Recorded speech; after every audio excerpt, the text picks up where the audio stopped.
François Hollande connaît une situation particulièrement inédite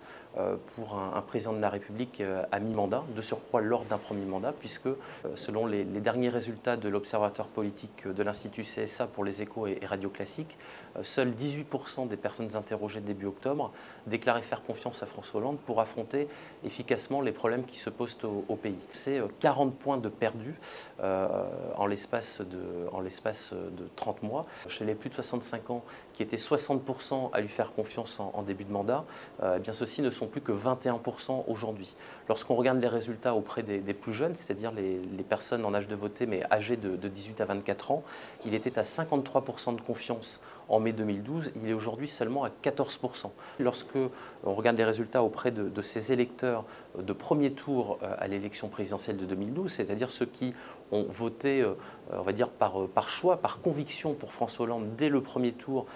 et non pas seulement ceux qui ont voté pour éliminer Nicolas Sarkozy, il est passé de 93%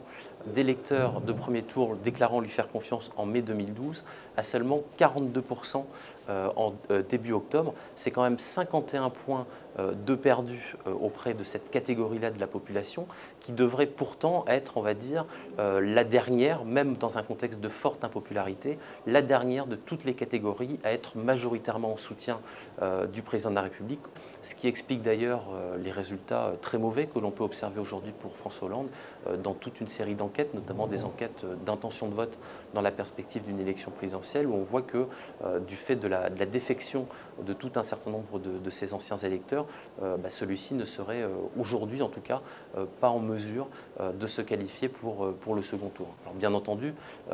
il reste 2 ans et demi d'ici à la prochaine élection présidentielle. Ça paraît extrêmement court, mais en même temps, en termes de temps politique, c'est extrêmement long. Il peut se passer beaucoup de choses. Lorsque l'on regarde par le passé, sous les précédents mandats,